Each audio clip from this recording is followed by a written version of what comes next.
about being alone. It's a long road to walk by yourself. And what makes you think that you don't need love? It's a cold world, but we could warm it up.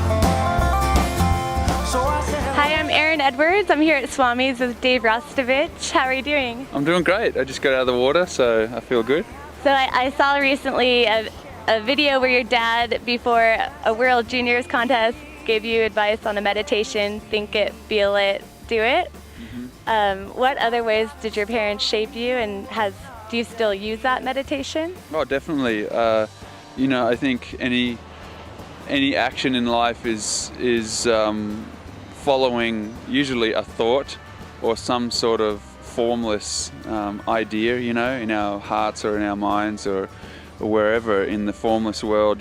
You really dream something up and then manifest it somehow. So my dad's words definitely still apply to my life now, and my mom is just an amazing water woman. There are so many amazing water women around the world who have had very little recognition, and I really don't like that. I think it's we're missing out on a lot by not hearing the stories of elder women surfers. And so my mom is just a great water woman, and to see her joy in being in the ocean every day is something really inspiring to me as well. So of course my family is a great influence, but also just the ocean. Every surfer can learn so much from being in the water. Speaking of having a blessed life, have you had any failures or obstacles? I think failure is just a lesson not learned yet. So for me, I've had a lot of challenges that may not be overt, that the other surfers in the surfing media are covering. Through my life, I've had the same personal challenges that all of us have. My dad left the planet last year. He passed away through a really difficult challenge through his life with just physical illness and whatnot, and mental illness, all kinds of things. So to go through that is pretty heart-wrenching, but also so amazing at the same time, because I'm just lucky to even had a dad for a little while. So many people don't get that experience. So to get where you are now, did you feel like you ever took a risk that you were deciding on one path, or have you always known your path? There's always a level of risk with anything that's worth doing. You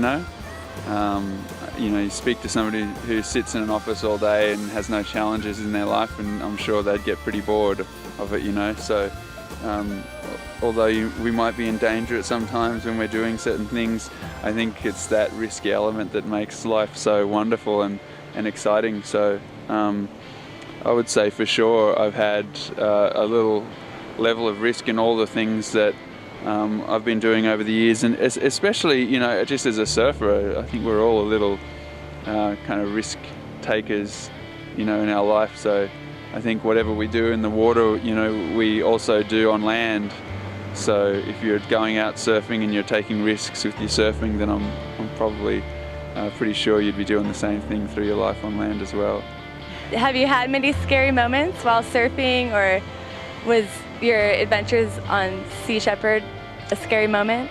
There's definitely been times where there's been fear present. When we were in Japan dealing with kind of irate fishermen and stuff, that was a pretty tense moment.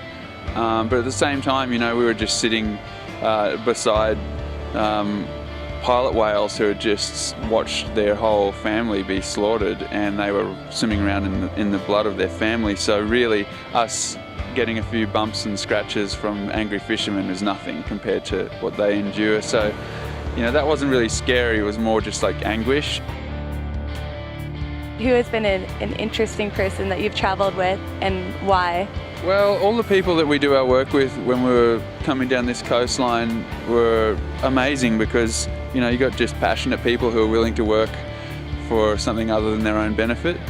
So all surfers, I'm sure, have that side to them, but I really am inspired by water people who just actually do something, and all of us can talk, but You know, taking the talk to the next level is inspiring for me. So, you know, it's really neat to see how someone surfs, that they do a great air or a good cutback or whatever they're doing, but, you know, really that's just for their own enjoyment, you know. So I think it means a lot more to me when somebody has something in their life where they're doing it for the benefit of others as well.